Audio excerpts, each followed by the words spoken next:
Ok, esto ya está grabando, Víctor. Buenas tardes, ¿cómo estás? Buenas tardes, muy bien. Yo siempre empiezo las entrevistas preguntando lo mismo. ¿Por qué haces cine? Pues es una pregunta jodida, la verdad. Porque... Lo mismo me dijo Manuel Muñoz Rivas, en el mismo sofá. Ah, sí, ostras, pues mira, coincido con él, no solo en esto, sino en muchas cosas. Pero, no sé, además es que es una pregunta que yo creo que no hay una respuesta fija, ¿no? Va cambiando con los años, sobre todo va cambiando también a medida que vas haciendo películas. Hombre, yo creo que a día de hoy creo que el cine tiene la posibilidad de desvelar lo que no somos capaces de ver con nuestros propios ojos o nuestra cotidianidad, digamos, ¿no?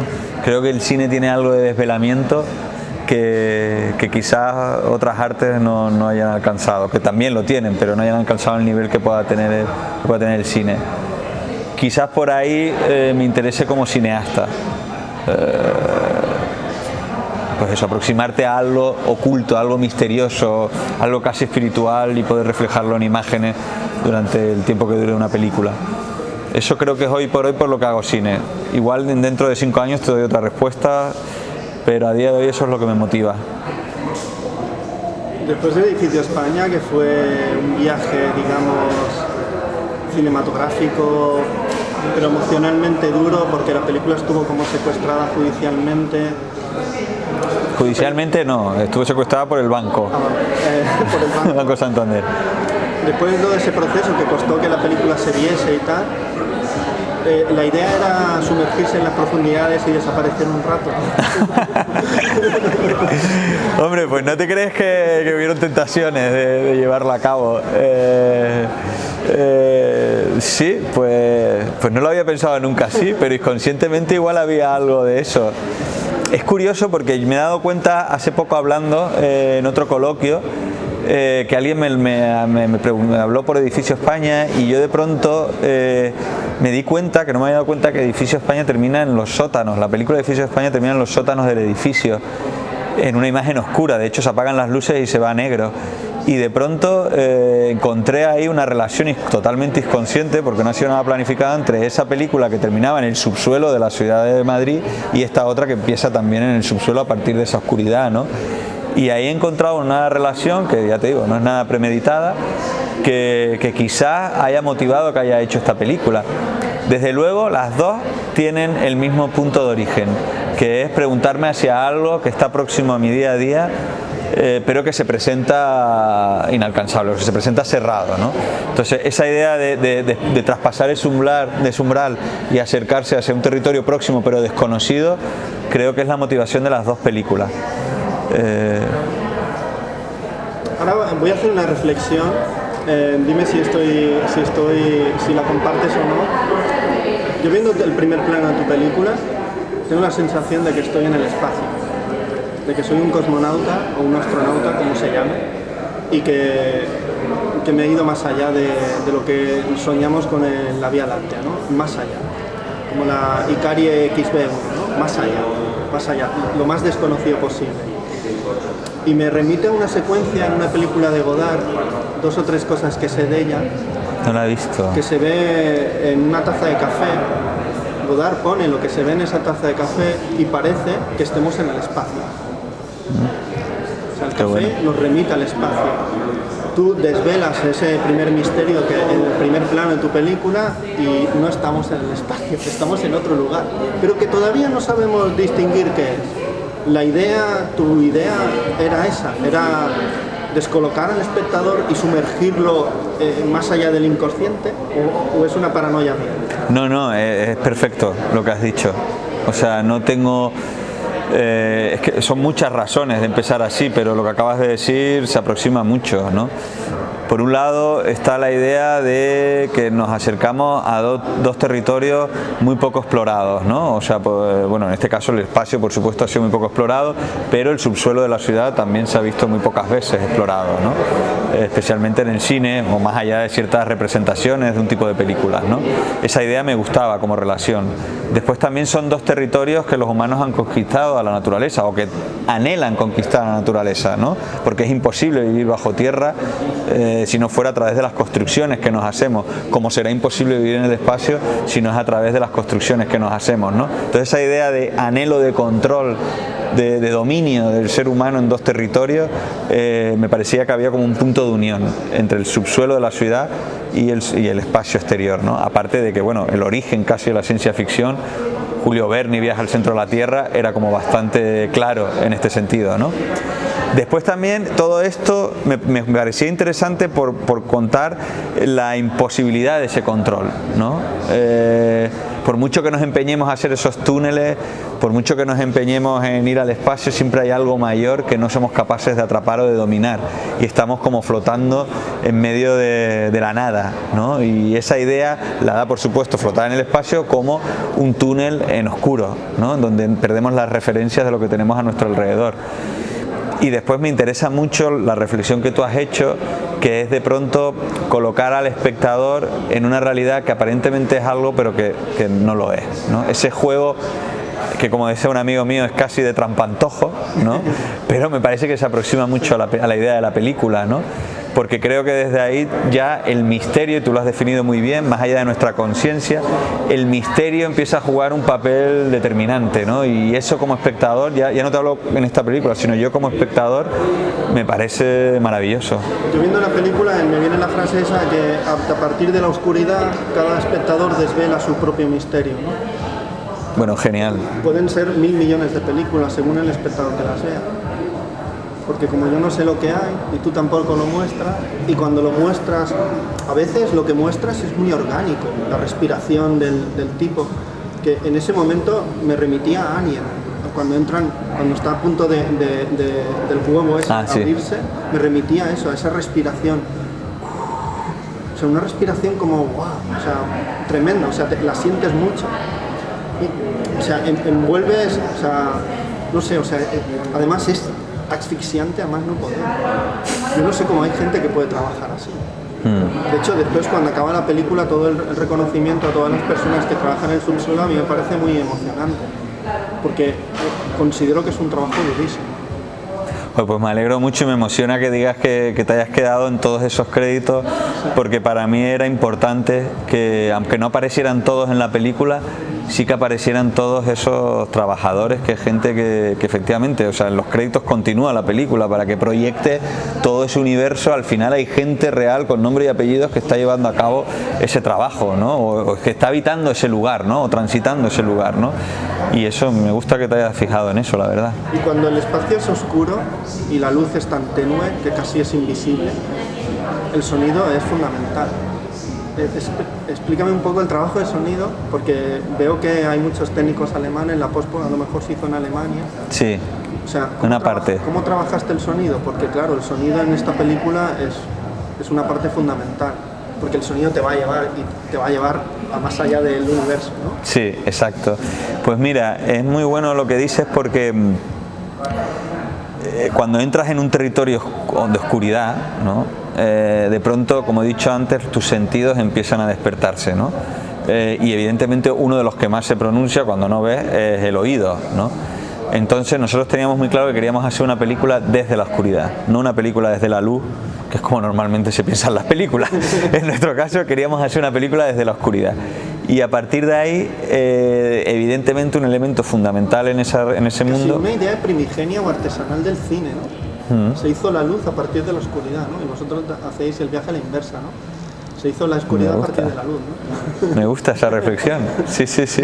¿No? Porque más o menos así. Qué bueno que por otro lado, la oscuridad la necesitamos hoy en día, ¿no? En un tiempo en donde parece que todo está bajo el dominio de la razón, que todo se entiende, que todo está iluminado, yo creo que estamos en un tiempo totalmente contrario a eso. Yo creo que por mucho paradigma científico en el que vivamos, yo creo que no tenemos ni idea de nada. Y lo siento por los científicos que están dedicando horas de su vida, pero siento que son pequeños destellos de algo que nos sobrepasa y que no vamos a ser capaces de conocer porque no vamos a tener tiempo de estar aquí para conocerlo.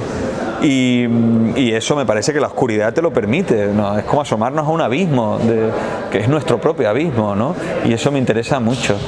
Y el sonido... Sí. Además el sonido y momentos, por ejemplo el final, que no vamos a desvelar porque a mí el final te da la vuelta.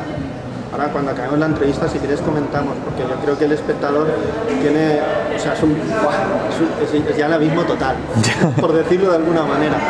Pero es muy orgánica, a veces ese final es muy orgánico. O sea, tú como si, o sea, la película la puedes como tocar y oler. No sé, yo tengo esa sensación. Cómo juegas con el agua y el agua y todo lo que hay. Exacto, que es todo nosotros. ¿Sabes? O sea, que juegas a partir de la belleza y la fealdad y de lo insalubre que puede haber, claro, porque estamos hablando del final del alcantarillado o el final de nuestras tuberías, ¿no? Exacto. Pero todo ese juego de sonido, ¿cuál era la idea? ¿Cuál era la idea? Sí, nosotros queríamos jugar que la película fuera una experiencia audiovisual al mismo nivel de imagen y sonido. Esa era como nuestra idea básica. Entonces queríamos poner al mismo nivel ambos elementos.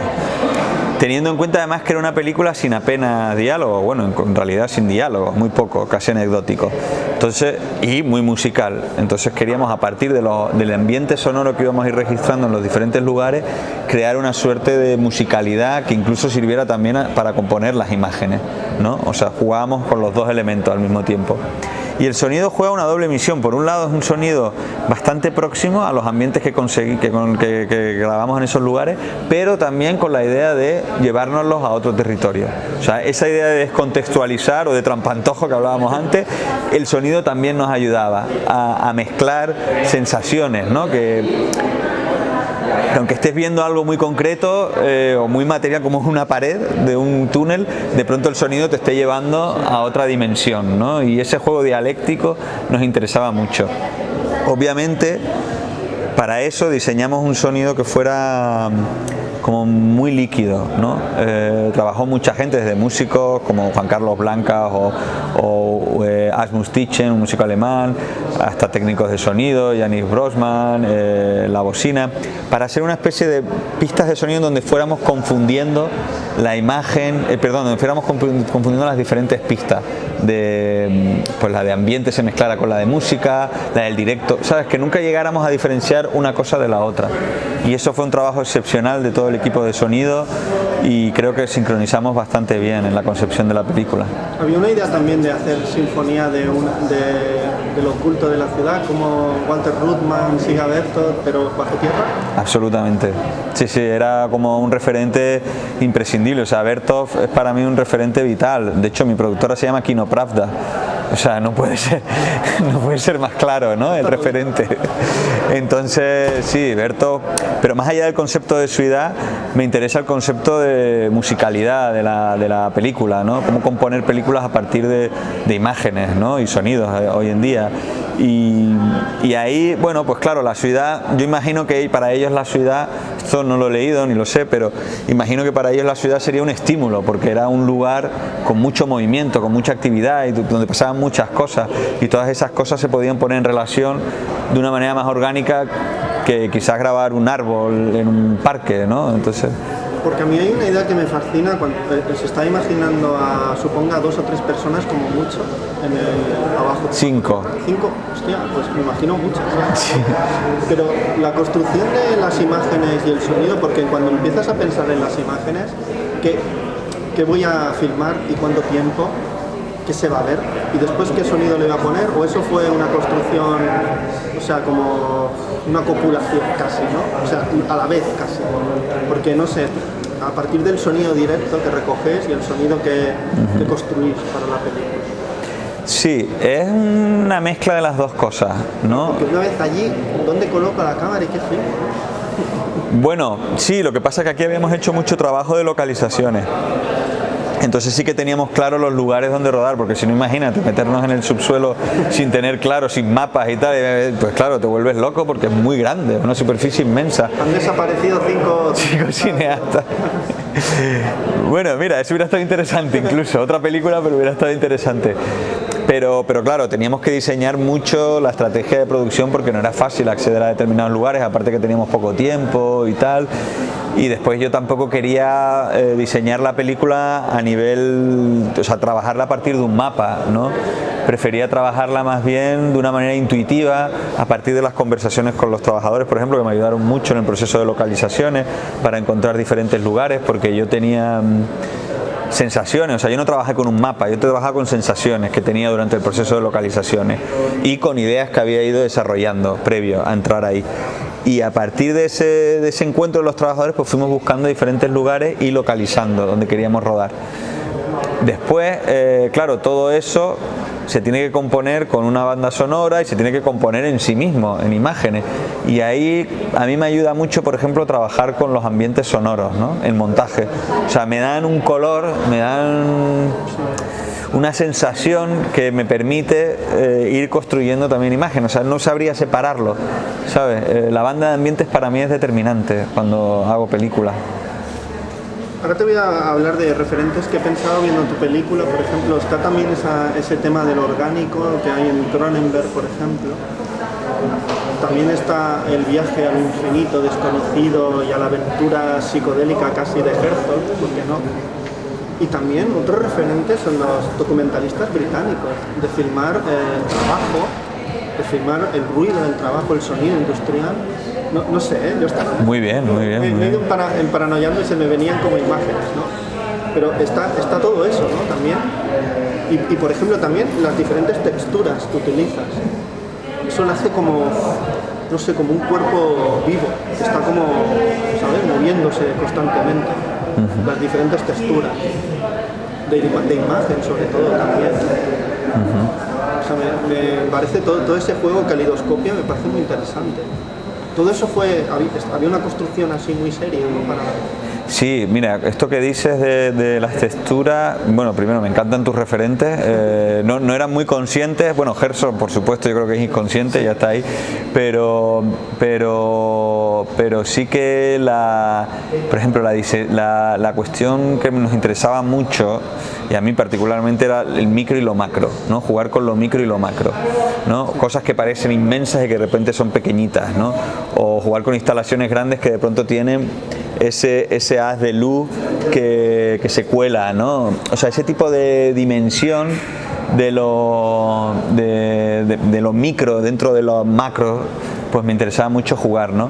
Y sí que, por ejemplo, había momentos en el proceso de preparación que había esta idea de placa de Petri, ¿no? O sea, de alguna forma quizás quitando esa mirada científica y funcionando más en una mirada, me gusta llamarla espiritual, ¿no? Una mirada más como el vuelo de un ave, ¿no? Como si fuera el vuelo de un ave. Pero sí mirar todo casi como si fuera un recorrido por esos túneles, mirando todo alucinadamente todo ese universo, y ahí sí que puede haber ese juego casi de microscópico, ¿no? Y que bueno, y el final es bastante claro también, ¿no? Sí. Y también que bajo la alfombra siempre habrá, digamos, mucha mierda, ¿no? Bueno, eso que la queramos tapar bajo tierra, ¿no? La mierda siempre subirá, ¿no? Por supuesto, ¿no? Y yo creo que es inevitable, o sea, que tampoco estamos descubriendo la luna diciendo esto, o sea, eso está ahí, ¿no? Y creo que es bueno conocerlo, ¿sabes? Pero en este caso, más que conocerlo, a mí lo que me gusta más es que proyectar una imagen diferente de la ciudad, ¿no? O sea, eso me parece que me sentiría bastante satisfecho, más allá de otras reflexiones que a mí me interesan mucho, pero me gustaría que el primer nivel de la película, o el nivel que llegara al mayor número de público, es que de pronto la percepción de la ciudad se transforme viendo esta, ¿no? Que de pronto, pues una alcantarilla, cuando la vea, proyecte este universo que muestra la peli, ¿no? O que eso, vamos, yo por la experiencia que estoy teniendo por diferentes festivales y presentaciones de la película, es bastante común en el espectador, o sea, sorprende mucho, podrá gustar menos o más, pero sorprende mucho el universo que hay bajo tierra, ¿no? Y eso, pues eso me gusta, como primera capa de la película, que proyectemos otros universos de una cotidianidad en la que estamos totalmente encerrados, por la que nos movemos siempre en la misma dirección, y que de pronto la peli pueda proyectar mundos imaginarios de un lugar tan transitado como es la ciudad, pues sería una alegría para mí. Y ahora, para terminar, me gustaría que me dijeras qué película cambió tu mirada como espectador, o una de ellas. Puede ser también algún autor, porque a veces uno se fija en alguien y ve muchas pelis, o sea, se tira un mes viendo solo pelis. Sí, hombre, hay muchas para mí, evidentemente. Además, esto es como una pregunta difícil porque va cambiando con respecto, pasan los años y tal. Pero por si te estabas durmiendo para despertarte de seguir. No, me está encantando, pero siempre creo que digo la misma, porque en realidad al final, con el paso de los años, me he dado cuenta que es la que me ha acompañado más tiempo, ¿no? Desde que la vida adolescente hasta hoy en día. O sea, una película que no me canso de ver, que creo que he crecido con ella y a la que le estoy muy agradecido en mi vida, que es 2001, una odisea en el espacio, ¿no? O sea, es una película que cuando la vi me produjo un rechazo absoluto, la vida adolescente, con 15 años, pero creo que fue la primera película que me produjo un rechazo, ¿no? Que me produjo como una incomprensión, y eso es genial, ¿no? Como espectador, que algo no entienda, me parece hoy en día me parece fascinante, porque a partir de ahí puedes llegar a entender otras cosas, ¿no? Y esa película con el tiempo ha crecido, la he visto, y creo que tiene dos elementos que, bueno, relacionándolo con la pregunta tuya del principio, son muy importantes. Uno, una película que creo que funciona desde la lógica musical, ¿no? Más que la narrativa clásica, y eso a mí me interesa mucho. Y segundo, que es una película que busca el desvelamiento, ¿no? Busca algo que probablemente nunca seamos capaces de ver como humanos, y que el cine nos los está presentando, ¿no? Y eso es algo que me obsesiona. Creo que es el sentido del cine, fíjate. Esto te lo digo ahora, igual antes no te decía, pero hoy en día, no sé, creo que hay una capacidad ahí de desvelamiento casi inmaterial, que creo que el cine lo convierte en algo, en imagen y sonidos, que es un privilegio que podamos contar con él. Sí, algo tangible. Exacto, lo convierte en algo tan experiencial, ¿no? Tangible. Pues Víctor, un placer hablar contigo. Yo siempre digo gracias por tu película y hasta la próxima película. Muchas gracias a ti, de verdad, un verdadero placer.